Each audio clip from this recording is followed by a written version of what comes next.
On the Indie Cafe, some really special rock and roll guests. The lead, I call him the master class of rock and roll, Willie Nile, who's been around for many years, playing all over the world with major albums, playing with major musicians. I can't even tell you. We also have in the bottom corner, Marc Jonson, a very great musician and writer through the years.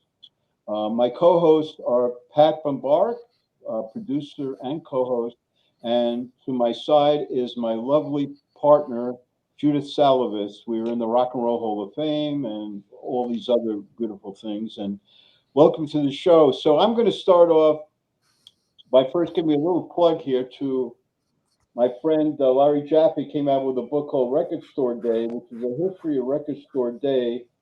The book is amazing. It's the whole history of record stores selling vinyl, the whole vinyl history.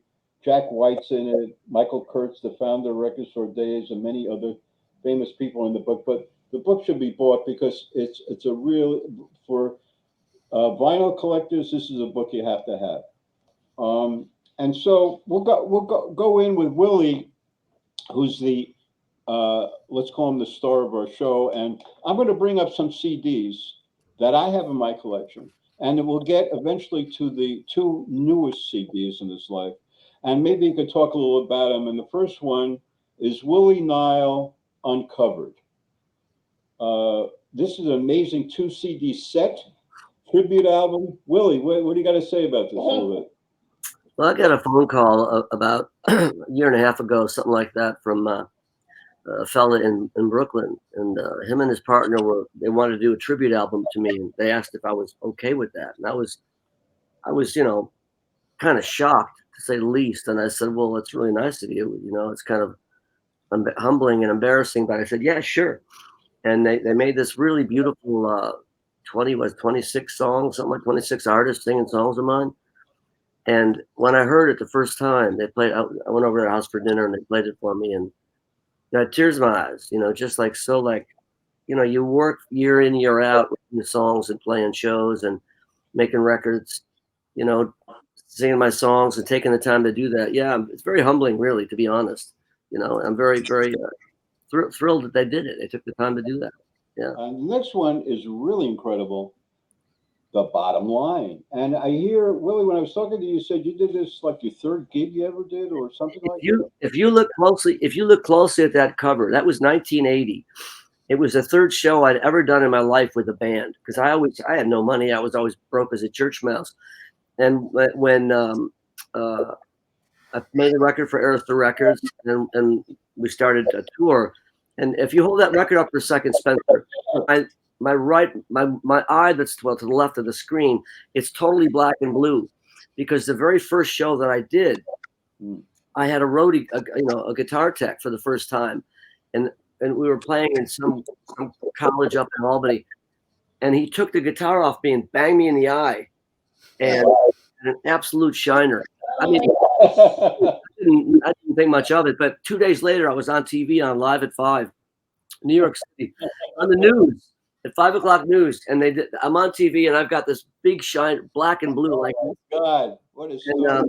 And a friend of mine was walking down Fifth Avenue, and he walks by this TV store with like 60 TVs in the window, and they did a close up on my eye, and all the TVs had my eyeball in the window.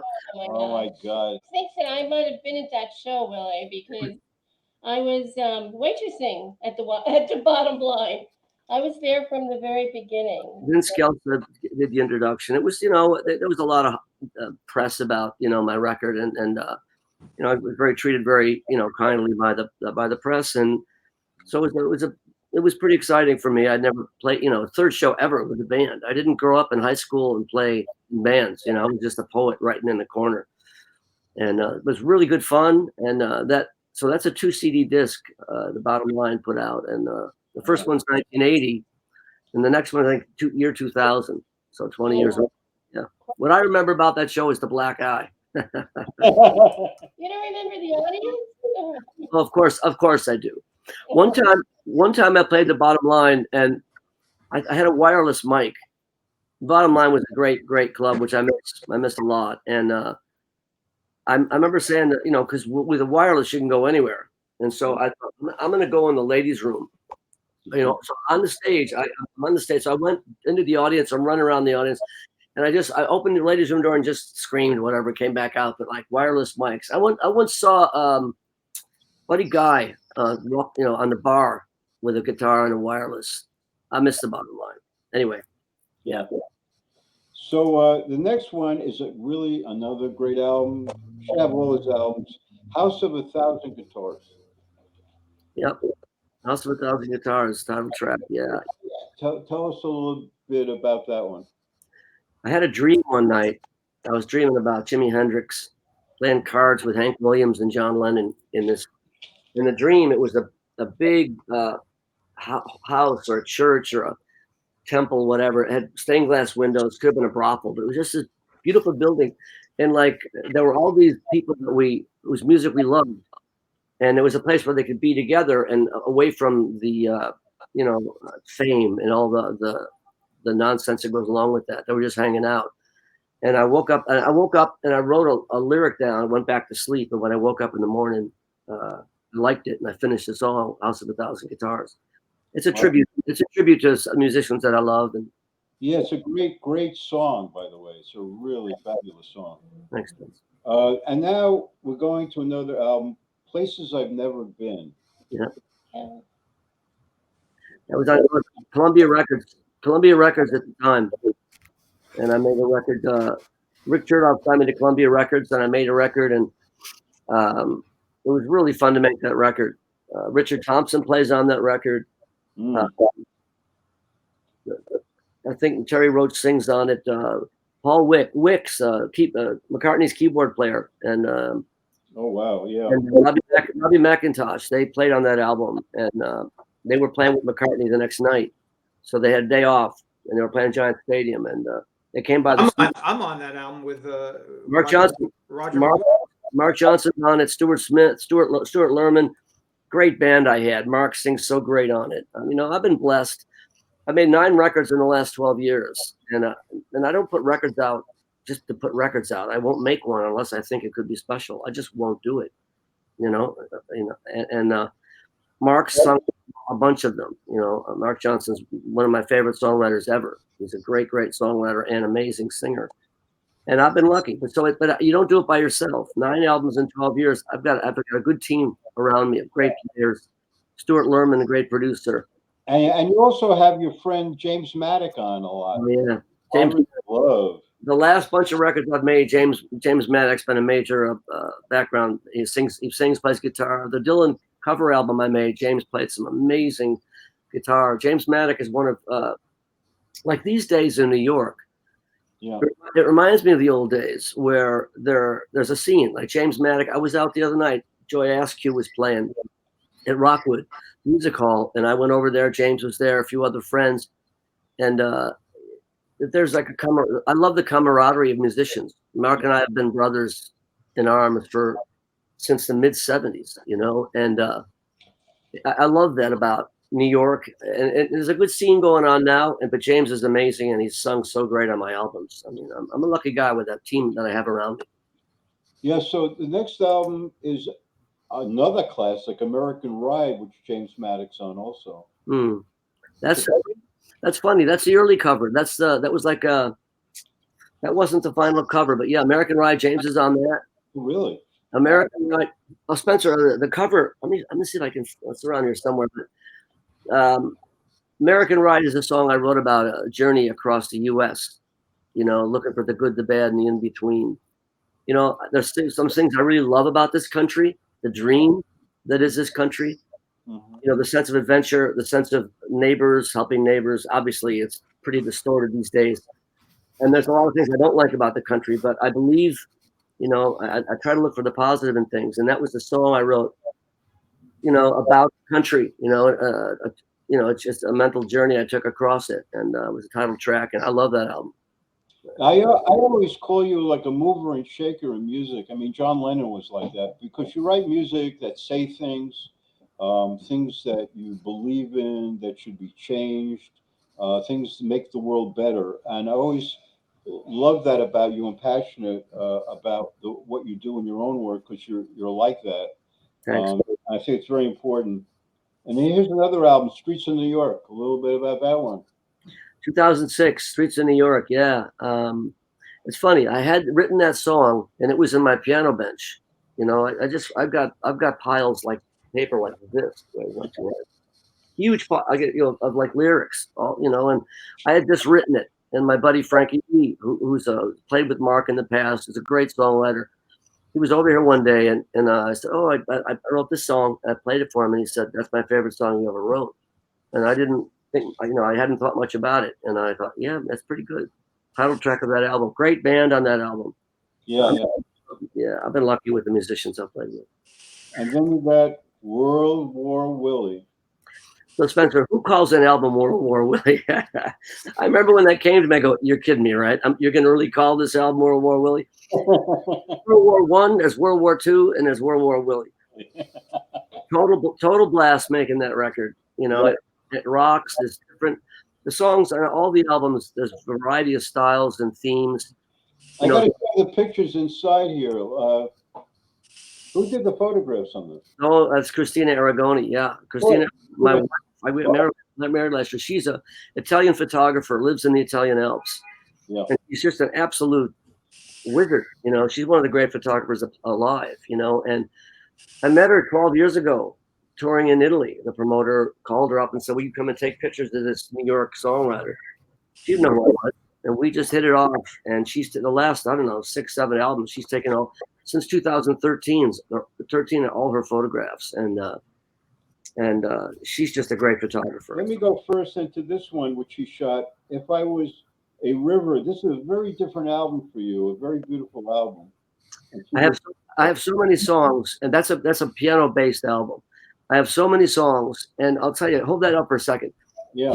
She said, "I got an idea for your." She knew I was going to call it If I Was a River, and I have so many songs, and I try to put 1 or 2 piano songs on every record. But there's no way I'll record them all. And she said, "I have an idea for your album cover. You know, a picture of you writing a lyric." And you go, "Oh yeah, maybe." And she was there for 2 weeks, and we were literally going to the airport to take her to fly back. And she said, "I didn't get that photo." Oh, wow. So I grabbed the lyric out of my file cabinet, and it just happened to be one of the songs on the album. She took 5 pictures, and that's the cover. Yeah, let's see the inside too. It's really hot. The 2 pictures on the inside, Will. That's in Hobo Sound, Stewart Studio in New Jersey, Weehawken. Yeah. Beautiful shots. They're very good. Her photographs are gritty. They have character. She makes me look good, and that's a tall order. I would put quotes around good, but yeah, she's great. So the next one, a great album, Positively Bob. Willie Nile sings Bob Dylan. Great album. That's a picture that she took of me on tour in Italy with acoustic guitar, and she was fooling around one day, and she put a shot behind it of me with the electric. It was a year before I made the album, and I remember that photograph. It's perfect album cover. You know, I was asked by the people at the City Winery to do they were doing a Bob Dylan 75th birthday show, and they asked if I would come and, you know, close the show and do 4 songs acoustically. And I thought, well, let me give it a think. You know, I don't just do something to do it. It's got to mean something to me. So I love Bob Dylan, you know, the Beatles and Stones and Dylan, you know, I grew up with that stuff. Anyway, I looked through the song book one night, and I picked out some songs and played the 4 songs. So much fun playing those songs. I thought, man, there's Love Minus Zero, No Limit. It's a love song. It's one of the great love songs. You don't hear it on the radio. It's like invisible. And I just thought, I'm playing that. We played I played Hard Rain's Are Gonna Fall, Rainy Day Women, and I Think You Ain't Going Nowhere. And I thought, man, if I had 6 more of these, the record. I made that. I wanted to put a spotlight on those songs again. You know, like it's Every Grain of Sand, I Want You, Abandoned Love. They're all great songs, all masterpieces. And we did it in 2 days, and every vocal on it is live. You know, I played with the band, and I didn't overdub anything. It's just a really live feeling, and I love that record. Yeah, let me read the rundown on this. The Times They Are Changing, Rainy Day Woman, Blowing in the Wind, A Hard Rains Are Gonna Fall, I Want You, Subterranean Homesick Blues, Love -0, No Limit, um, Every Grain of Sand, You Ain't Going Nowhere, and Abandoned Love. It's such an amazing Well, list. Dylan, Yeah. he's got so many great songs. It didn't take me long to pick the songs I wanted to do. Yeah. I mean, like Blowing in the Wind. I thought, well, what if the Ramones did Blowing in the Wind? That would be fun. Right. We roared through it. Matt Hogan played guitar. Johnny Paisano played bass. James Maddock played guitar, sang, Wow. Yeah. as did Johnny. And Aaron Comez played drums. Aaron, my regular drummer at the time, was out of country, so Aaron Comez of the Spin Doctor, great drummer. We didn't rehearse. We showed up in the studio, and everybody did their homework, and we went boom, boom, boom, and it was a great song, you know. And for me, the music and the reason I do it and I've pursued this all these years is it means something. I think that music can offer redemption, salvation, and I love songs. And the songs on that, all those Bob Dylan songs are great, you know. And it was an honor to do the record, and it came out. It's killing. Okay, it's a killer. The next album is what you start to talk about, Willie Nile, Children of Paradise. So I want to show the cover. Phenomenal. Those are homeless people in New York City. Yeah. And that's the Birdman of Washington Square Park. He's not homeless, but his backstory is, if you Google, the Pigeon Man of Washington Square Park, you won't believe the backstory. And the inside. Let's look at the inside for a minute. I'm sorry. Yeah, that's Dolphin. He died last year, and the woman to the right is Christine. She was a Ford model in the 60s. Really? And she was homeless, living on a stoop right around the corner on Bleecker Street, and he was homeless for years. Yeah, they're friends, and he died last April, and I miss him. He was a real village character. I mean, she has this incredible feeling in her photographs, like you're saying, the grit, the rawness, but you feel the person. It's like she brings out something in the photograph which a lot of photographers don't. It's real. It's real different. I love it. She has a lot. She really has her own style, and when you see a photograph, it's like, oh, that's an Aragoni. People say, I showed little Steven, I forget what the cover was. He goes, is that a painting? I think whatever. They're just, she really has her own style. I'm so proud of her. She's a genius, Yeah, this is a great album, though. This is a good album. Thank you. Now we're going to get into the two latest ones. Willie Nile, New York at Night. I got a backstory for that. Yeah. So that's West 4th Street subway train. And the back, what's on the back cover? Is that Cafe Wa? That's New York City. The inside's got Cafe Wa. Great pictures. Again, more Christina Aragoni photographs. And the grit. Anyway, so backstory, true story. So I had this collection of songs, and I knew was close to having an album. And one night, I went to Times Square. A couple summers ago. This record came out in 2020. New York at Night. I went to the Iridium. Les Paul's Club in Times Square. See some band play. I can't remember who it was. And 10:30, show's over. I come out by myself, walking through Times Square Friday night, checking out the circus that place is. I go down into the subway, walking down the stairs to take a train down to the Village. And I'll come down the stairs, train to the station, the doors open up. And I walk towards the doors, and I notice the closer I get that there's a can of whipped cream, Ready Whip, a tall can of whipped cream right by the door. And right by it, there's a guy's foot. And as I got there, his feet, his ankles, his knee is up from the waist down. He was covered with this much whipped cream. Oh my God. When I walked in, and it was fairly crowded, I was afraid to look to my right. I just thought, I don't know what's going on there, but I'm not sure I want to see it. Now I really there was a guy, it was a male, covered with whipped cream in a subway car. And I went to the other car, found a seat, and I couldn't see him. I thought, wow, New York. We get to West 4th Street. I come upstairs at 3rd Street, and there's the usual characters. There's partying college kids, revelers, drunks, homeless people, limousines outside the Blue Note, and I thought to myself, wow, New York at night, and it hit me like that. That's a song. And I walked my 2 blocks home, and it was half written by the time I got home, and I knew that was the title of the album, New York at Night. I love New York. Oh, it's cool, man. Yeah. Now we'll bring you up to date. The day the Earth stood still. Incredible photographs. Yeah, Christina Aragoni. Christina Aragami, and let me tell you, she's something else. And the music's something else too. Tell us about. Now, this is the latest album I gathered. So tell us about this album. Well, during the pandemic, I made 2 records. You know, when I write songs, I just write them. When they come to me, I write them down. If I feel I've got a good collection that's worth recording, I'll do it. And in May of 2020, I just finished working on New York at Night, and I'm walking in lockdown in New York. My storage space is about a half a block north of the Hudson, the Holland Tunnel. And on any given rush hour, Varick Street, it's a parking lot. It takes 45 minutes to go, 3 blocks. And on Friday night, forget it. Well, in May of 2020, if you'd have told me a year earlier that New York was going to be a ghost town, I would have thought you were nuts. I came out of my storage space at 6 o'clock at night on a Friday night. I stood in the middle of Varick, which is 7th Avenue. I looked uptown, not a car or a person in sight. I looked downtown, not a car or a person in sight. I was the only person anywhere, and I thought, the day the Earth stood still. You know, that great 1951 sci-fi film. Yeah. But it seemed like the day the Earth stood still because nothing moved. And I went home and wrote the song, and I knew that was the title of Wow.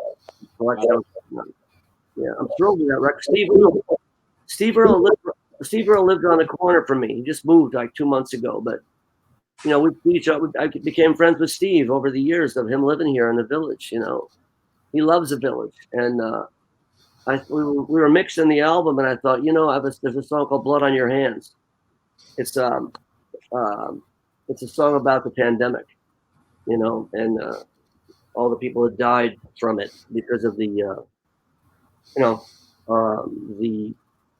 mismanagement of the whole thing, to put it kindly. So I wrote the song "Blood on Your Hands." I texted Steve. I said, "Hey, Steve, I got this song. I'd love you to play on it, sing on it." And he wrote me. He goes, "I'm in."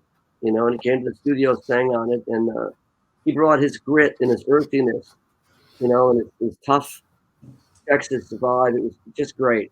"Blood on Your Hands," and we made it in the video.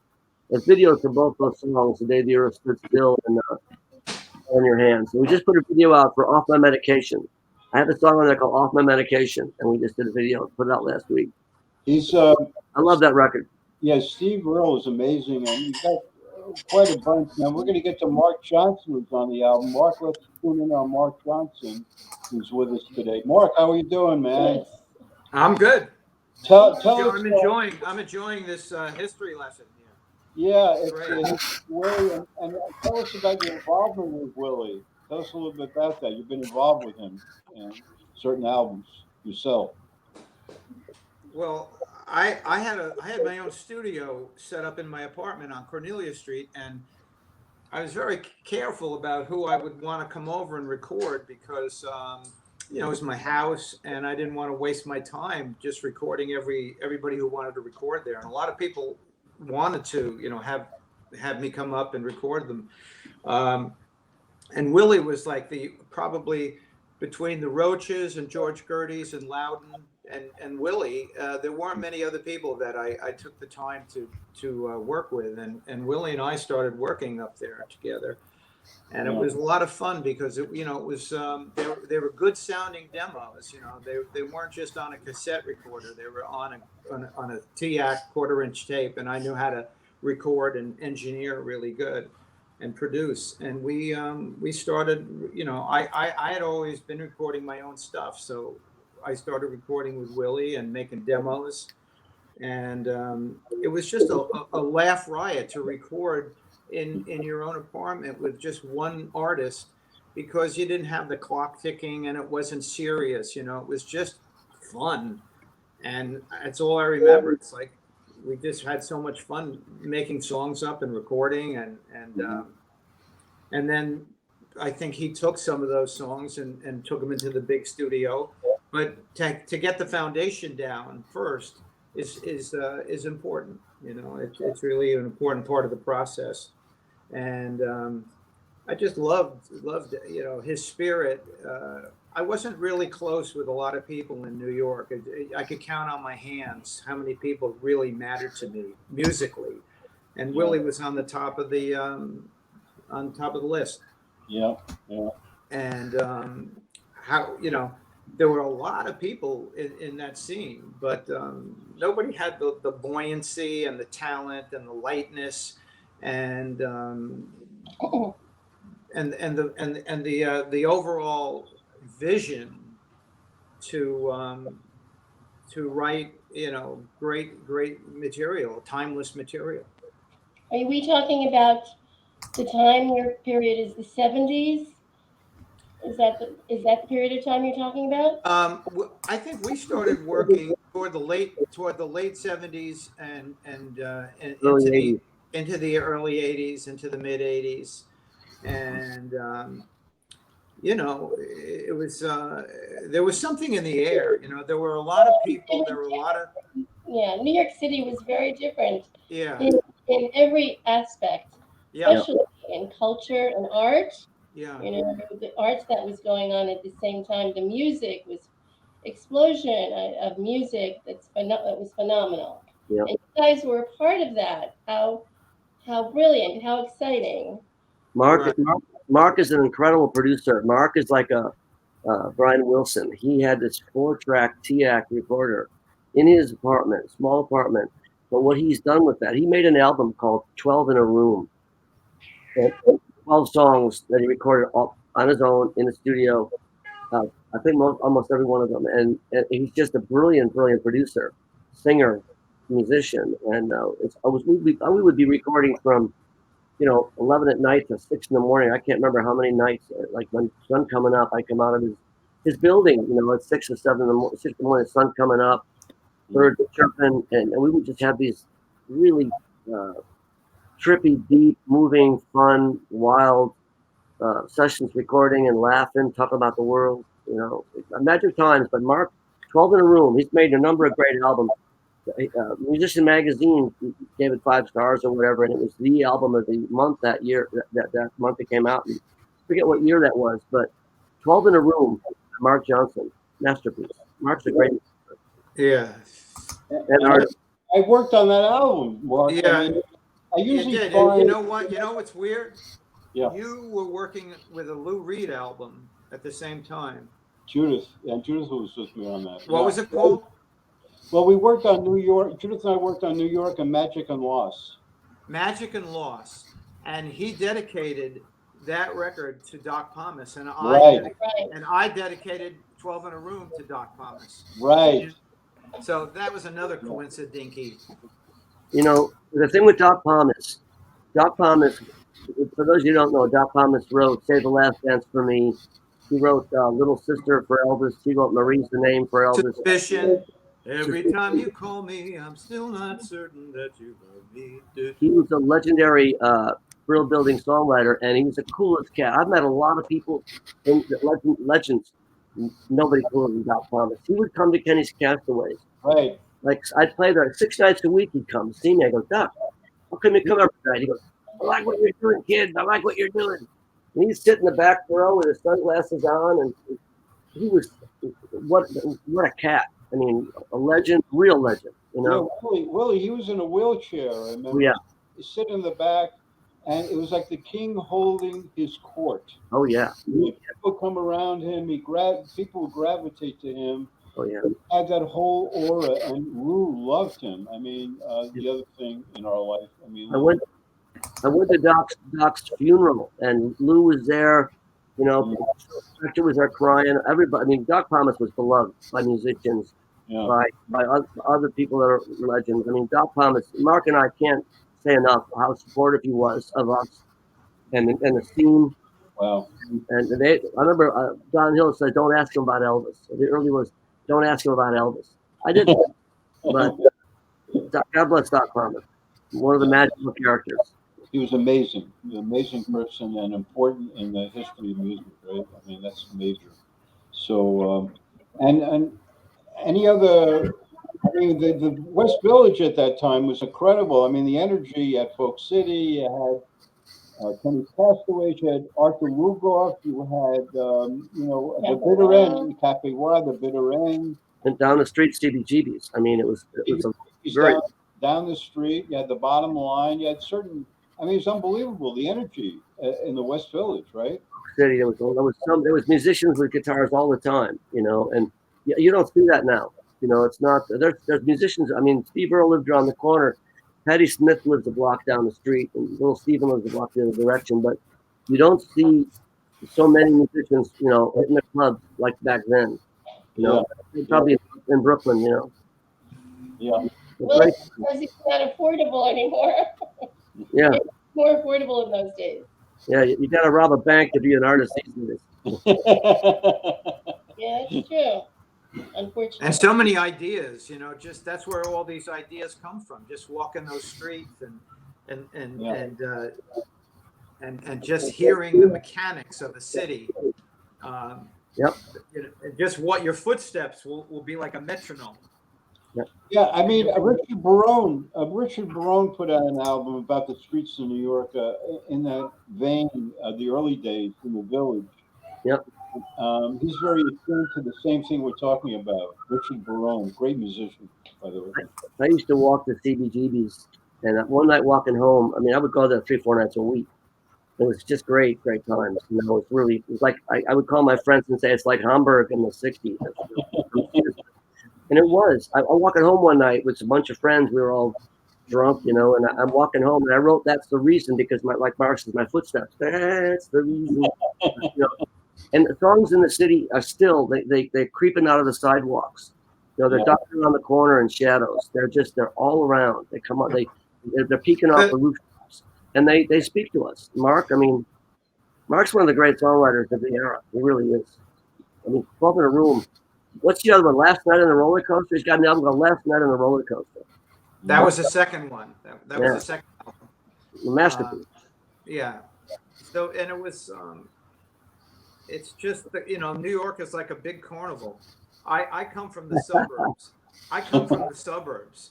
So being in a city was like culture shock. I mean, I wanted to be there. It was exciting, but just, after a while, you go into this reality where you want to get out of the city.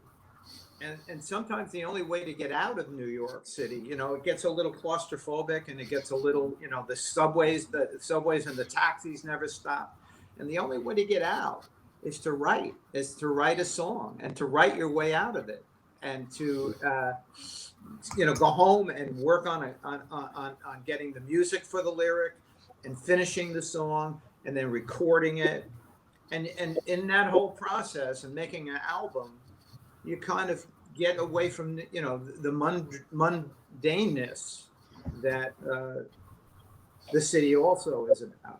The city is about a lot of things. So I'm glad I went to the city. I don't live there anymore, but I'm so glad I was there when Willie was there and the Roaches and all of that CBGB stuff was going on. Yeah, I mean, I used to hang at Kenny's or Folk City. That was my route, and I'll tell you, it's still in my mind, those days. And I'm sure Judith, when she was working the Bottom Line, the early days. But you remember those days, and it can't be replaced. I mean, they're very rich days in music, and a lot of the things that we worked on in our life, even with famous musicians, were first albums, like Marshall Crenshaw, Bon Jovi's first album.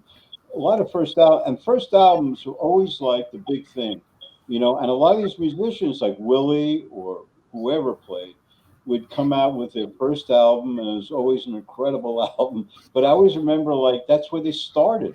I mean, a lot of these musicians started in the West Village, right? And by the way, I want to bring up something. Willie is going to be playing with The Who, a guest guitarist with The Who in Bethel. Tell us about that date coming up, Will. No, I'm not a guest guitarist. I'm opening the show. My band is going to play in 1980. My first record came out.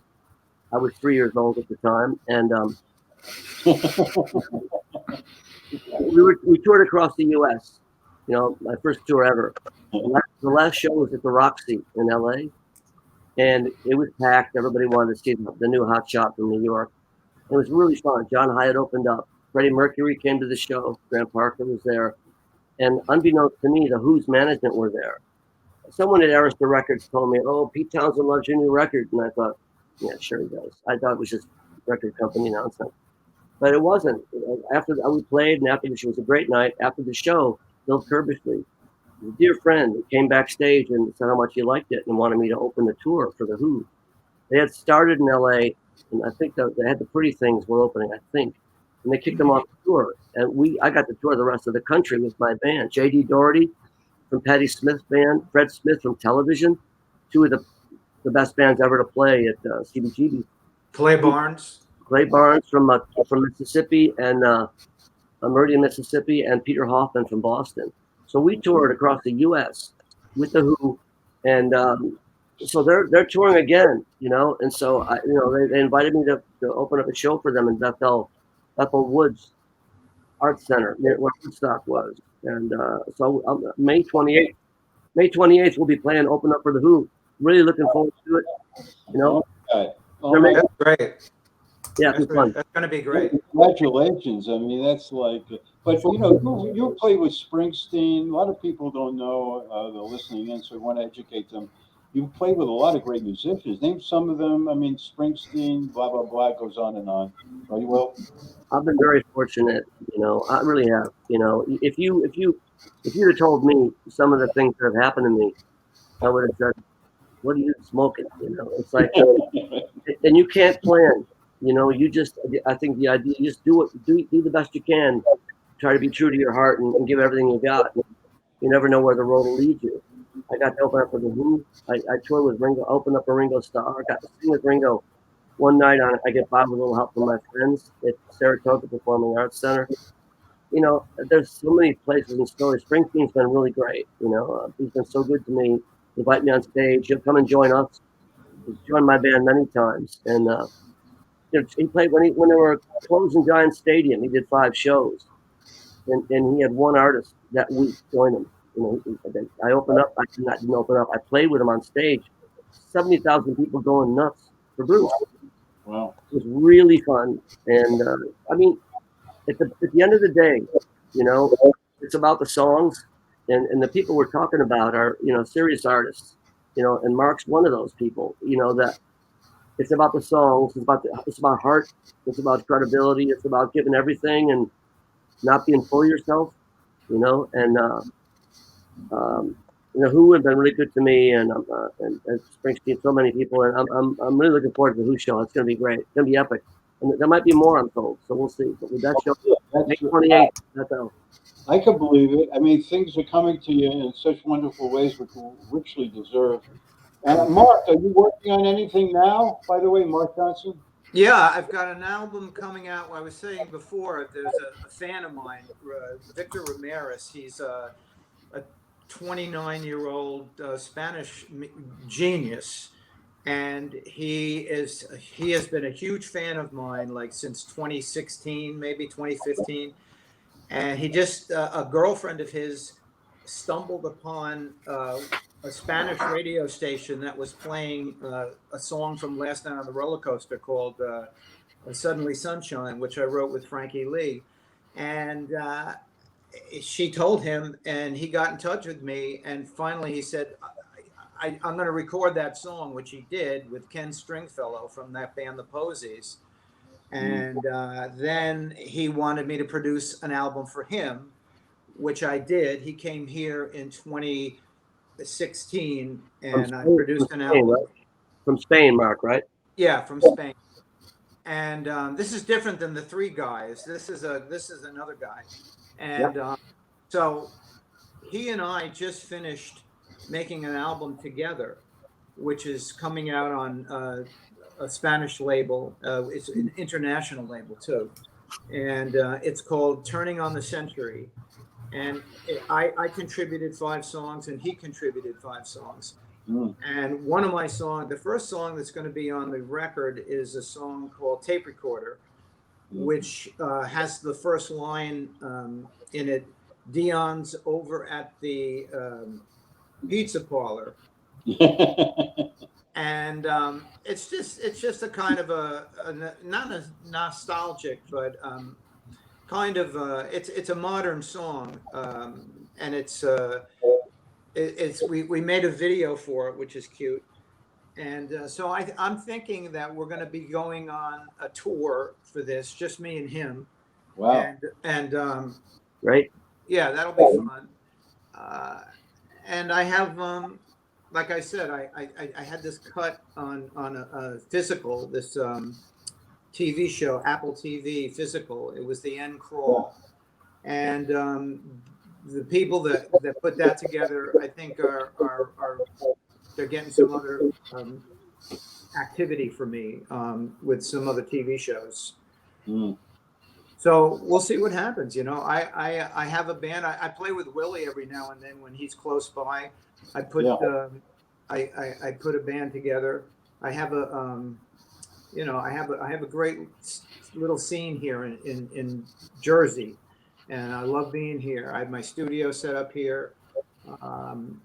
So we'll see what happens. Cool. Yeah, we like hearing seems like everything is just flowing in the right direction, everybody. And our producer, Patrick Bamburak, working on his album. Tell us about your album, Patrick. Anything about it? My record's been one of these, shut down quarantine projects, slow cooking for a while. But how I guess the music I'm working on ties into the guest today is that Willie, you played Woodbridge in was that September? Maybe. No, I mean I'm playing August. I'm playing June 4th. I played last August, I think it was. August. Okay. All right. So I in anticipation of this show, I had gone over, always a huge fan of Willie's, caught the show in Woodbridge last August and ran into Marc there. And we have a lot of friends in common, and we've been like ships passing in the night here and there at different times. So watched that amazing show, watched Marc up on stage with Willie and you guys performing together, and you did the song Sanctuary, right? It's an incredible tune. And so it was one of those things where in the aftermath of that, Marc was playing in New Jersey, and there was a scheduling thing going on, and I sent him a note because his opener wasn't able to make the show. And I said, I'm available if you need somebody. And he said, sure, come on by. Very generous. And I had an incredible time. And it all went from there. We live very close to each other. So I'm very excited here that Marc Jonson's singing on a track on my upcoming album. And it's exactly just a total trip for me, because my thing is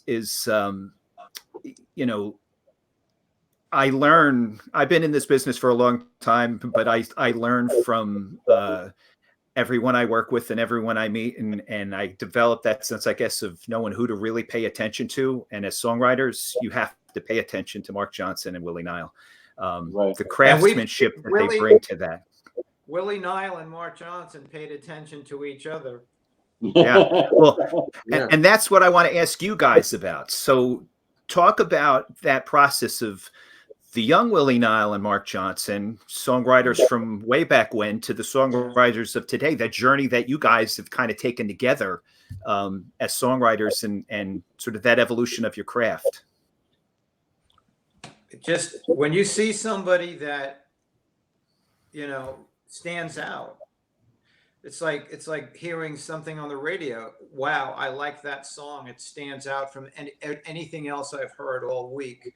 So when you see somebody or hear some, I saw Willie playing at Folk City on a piano, and he was playing a song, and he kept repeating the line, "I'm falling, I'm falling, I'm falling," and there was something immediate about that. Like it reminded me of Del Shannon, and it just has to be a little kernel of something, and you go, Yeah. that guy knows what he's doing. That guy has it, you know. You wouldn't go that far, but yeah.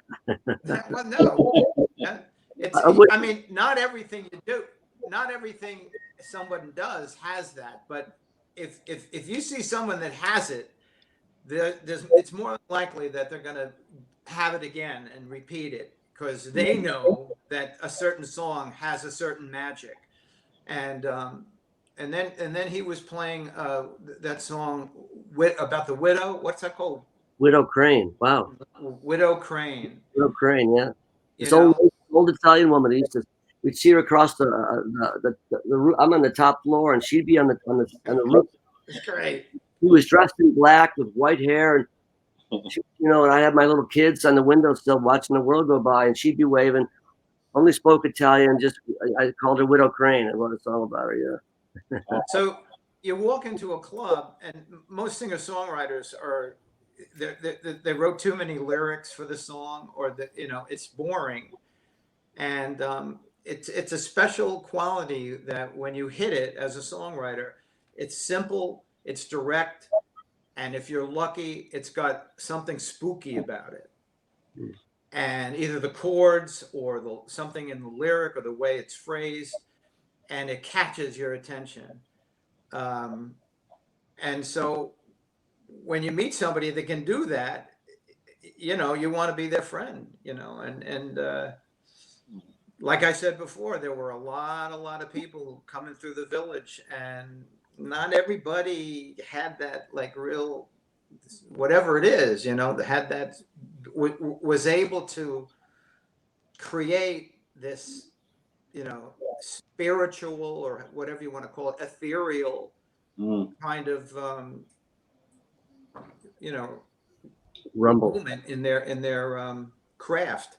I just saw a documentary on Gordon Lightfoot, and that guy had it.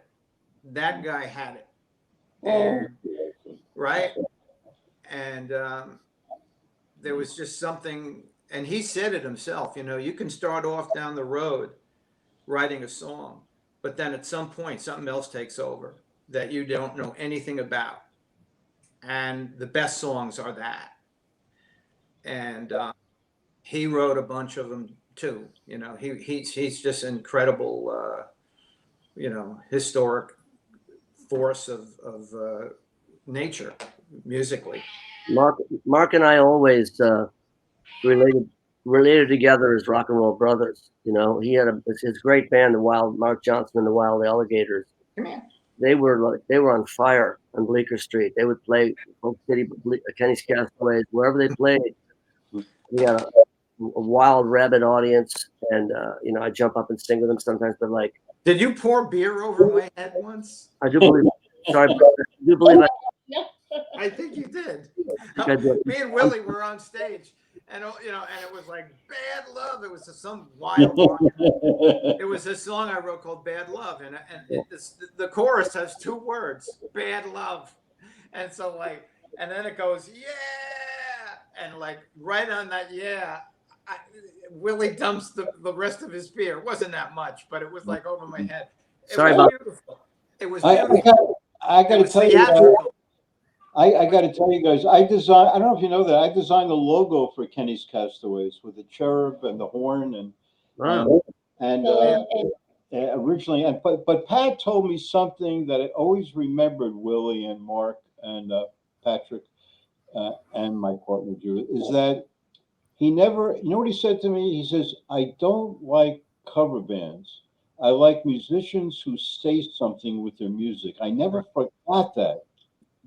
I know, you know what I'm saying? And so that always ringed in my head. And Willie's like that. Marc, you're like that. Patrick's like that. I mean, these are people that you want to hang around with. I mean, these are people that are saying things. Back in the 70s, if you had a band that wanted to play in a club, yeah, you usually had to. I didn't have a band, so it wasn't my problem. But they usually wanted cover bands. But both Kenny's Castaways, Pat Kenny at Kenny's Castaways, and Hilly Crystal at CBGB's. If you played cover bands, you couldn't play there. If you were a cover band, you couldn't play. And they wanted original stuff, and you got to really hand it to them. You know, Hilly really was the godfather of that whole punk thing. By if you didn't like you weren't playing there. If you were doing cover stuff, go somewhere else. And that was not the norm. It was not the norm. It was the exception.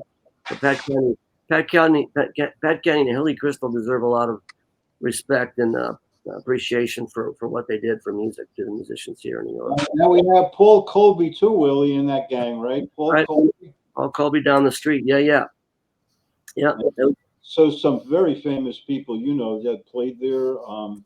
Neil Young and I know. Yeah, I mean, it's. I was there last week to see a friend, Christine Santelli, play. She's in the New York Blues Hall of Fame. She's a great singer, songwriter, and it's still there. It's not the scene here in the West Village is not what it was musically, and there's still places to play. You know, the City Winery is taking over for the Bottom Line, the space that fills, but. You know, there are heady days, and for me, the party moves. Hemingway's got a great book called A Movable Feast, and it's published after he died, and it's about his life in the 20s and how they would go. Wow. Gertrude Stein's at night. They'd go to they'd be boxing with Picasso in the morning. Wow. And with rock and roll, whether it's Liverpool and the Beatles, whether it's Hamburg, whether it's the Stones in London, you know, the Delta blues scene, Chicago blues, New York folk scene, New York rock scene in the 60s, Love and Spoonful, you know, Frank Zappa, whatever, the Fugs, Seattle, Austin, you know, the party moves, you know, it's a movable feast, rock and roll. And I love it is, you know, it's what it is. And it ebbs and flows. I've been here in New York City for 50 years, you know. And this June, it's been 50 years since I moved here. I was moved here when I was 2, and I started playing in the clubs when I was 3. I was very young for my time. Anyway, it's I've seen ebbs and flows, and the party moves, and I'm okay with that. You know, that's how it is, and we roll with it. I'll tell you a bill that I always remember was the Fugs opening up for the Velvet Underground at the Dom. And, you know, it was like wild. I mean, the billings were wild. You know what I mean? And that I always remember that billing for some reason. The billing at Kansas City. I used to go to Max's Kansas City in the early 70s. And I think one night, Springsteen opened up for Bob Marley, or vice versa. But that was one of the legendary bills was John Hammond. Did you go there? No, but let me tell you the story, Willie. I was at the Bottom Line when Springsteen and his band played for the first time. Wow. For the first time, let me tell you, there must have been maybe 3 people in the audience, maybe the waiters and the waitresses, and maybe 3 people. Yeah. So let's go forward 4 months. Like we can move forward 4 months. Wow. Springsteen plays there again. This time round, the line goes 3 times around the block within 4 months. This happened within 4 months. Wow. The first time, I mean, I remember the waitress. We felt so bad, but we wanted this, you know, our own show. He was like performing for us, right? And the show was magnificent. And you know something? I was there. You were one of the 3 people, we didn't know each other. Yeah, but we didn't know each other. But it was the 8:30 show. I remember you had 2 shows, so I went to the 8 show. So I'm sitting there, and the tables are all empty in front of me. Nobody. I mean, there was nobody there. Willie, Mark, Pat. There's nobody there, and it's ironic because Judith talks about the show. And I said to myself, I was there. They played their hearts out for 3 people, the waiters, waitresses, and the 3 people in the audience. They were like magnificent. And I remember he had a beard. See, I remember that because in the early days he had a beard. You know what I mean? He had a beard. That's 4 months. What 4 months can do. You know, the greats will do that. They'll play no matter how many, you know, what kind of, whether it's a Madison Square Garden or like a half a dozen people. My favorite bill, I used to go to CBGB's early on, you know, in the very beginning. I played there before television started playing there. But when television would open up for Patti Smith, those nights were amazing. I would go there early. And I remember one time seeing Richard Lloyd, who plays with Mark. So he's called Mark. He's done a lot of work with Mark. Mark's done, you know, he's a big supporter of Mark's. And Tom Verlaine, the 2 guitar players, would be on stage. just jamming, playing together before people came in. I remember sitting there going, "This is unbelievable, magical." So do you find that that's not happening today, or do you I'm find not, where I'm that not, is happening? I'm not everywhere. I'm sure there's places in Brooklyn. There's places here and there where it's still alive. It's not gone. I got to come in on this one because I've had Jesse Malin on my show, and I love Jesse Malin. And Yep. this guy, That's right. they can't say CBGB's not there. There's nobody. Jesse Malin has promoted so many great people at the Bowery Electric, and he has Bowery Electric, great club, really carrying on the tradition of what CBGB's was and what at its best. And the same thing with Bottom Line, Kenny's Castaways.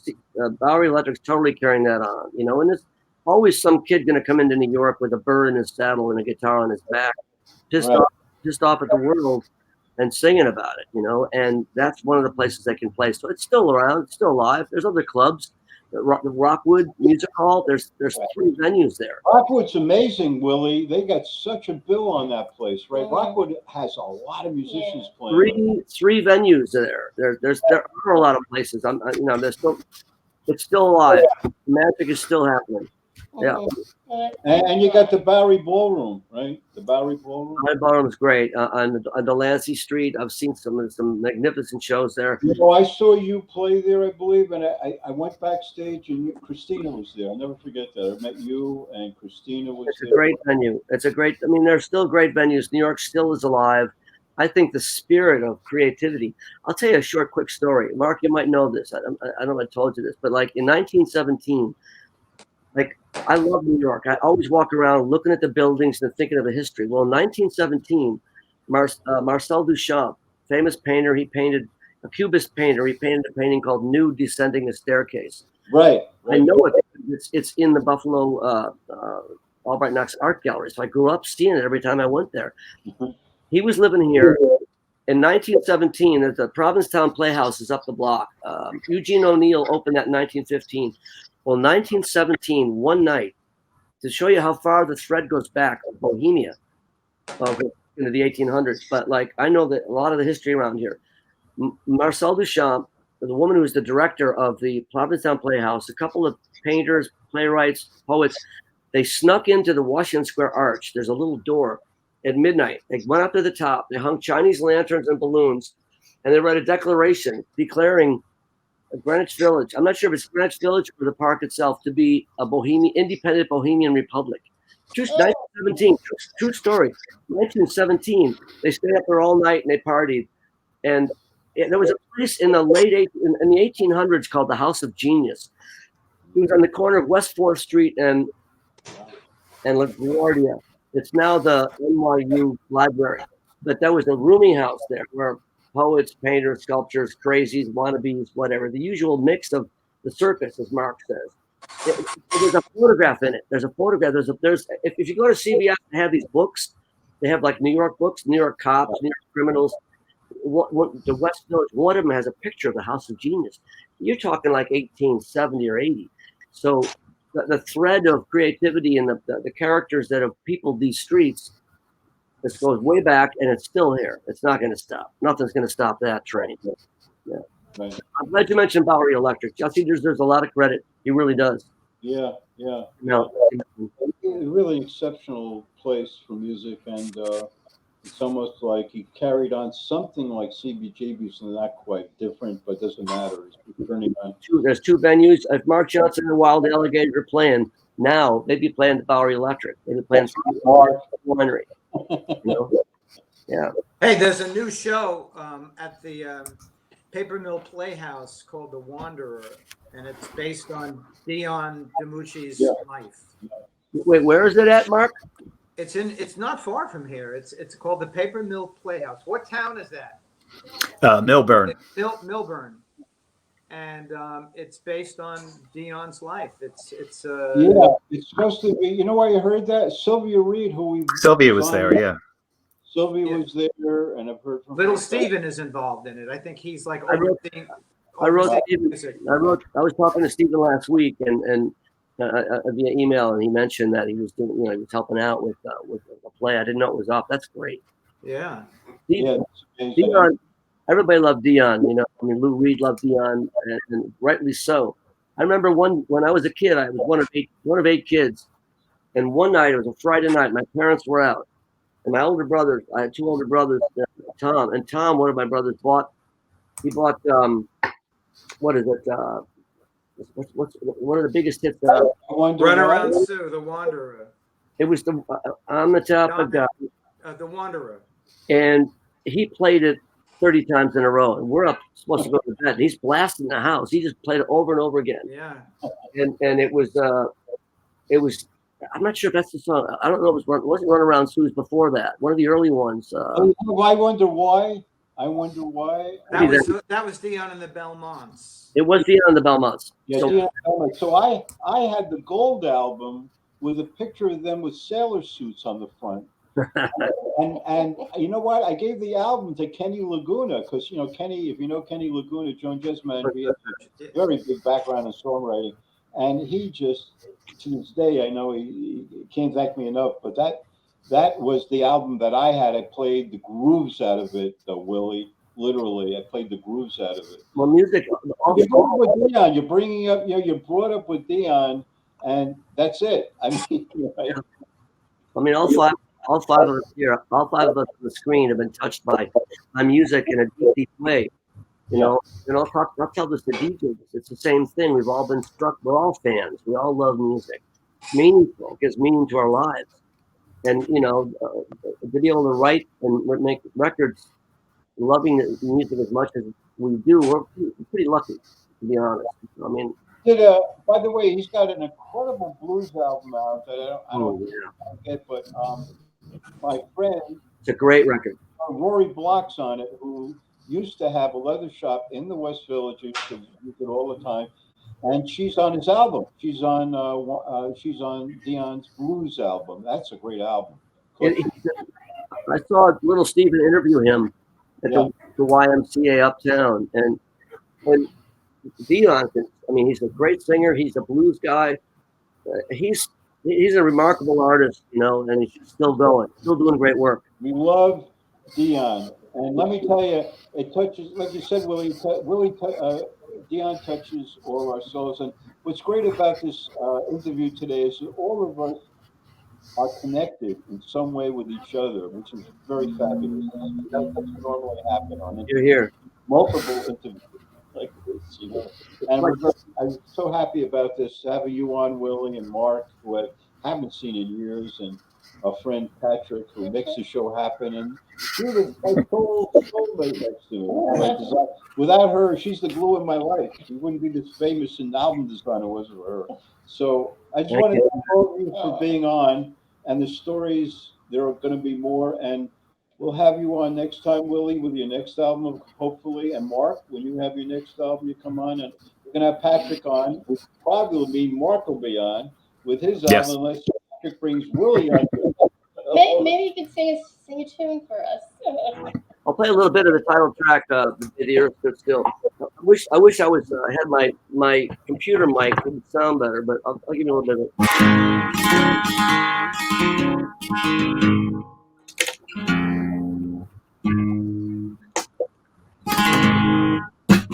See,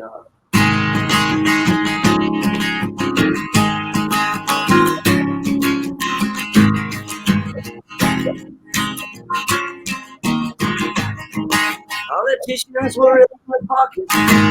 There were senators on the edge. There were Wall Street mooks shaking their boots, standing on the window ledge.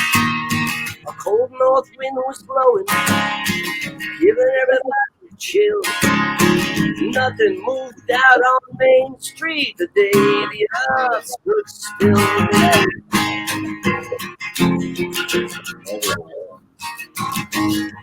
There was panic in the cities. There was terror in the town. There were teardrops falling on every street the day it all came down. There were mothers holding babies, wailing on the windowsills. There were preachers begging down on their knees the day the earth stood still. The day the earth stood still. The day the earth stood still. I saw grown men cry, making out their will the day the earth stood still.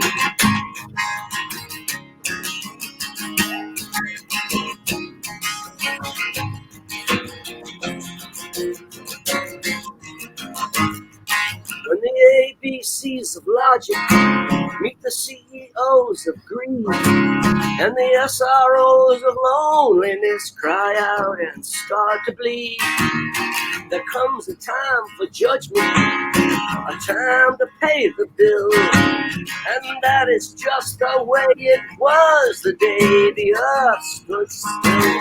The day the earth stood still. The day the earth stood still. I saw grown men cry, making out their will the day the earth stood still.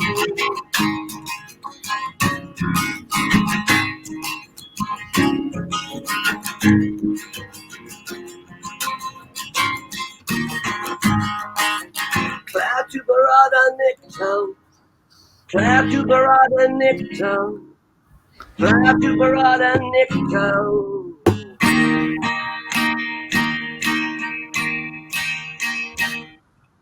So if you see some heartache, and if you feel some pain, and if you see some lonely soul outstanding in the pouring rain, offer up some kindness, compassion if you will, and remember well the way it was the day the earth stood still. The day the earth stood still. The day the earth stood still. I saw grown men cry, making out their will the day the earth stood still. The day the earth stood still. The day the earth stood still. I held my baby tight in my arms.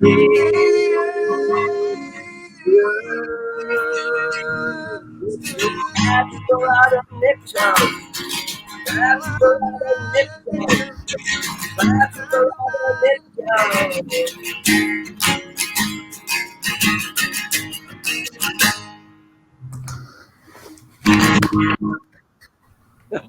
Beautiful.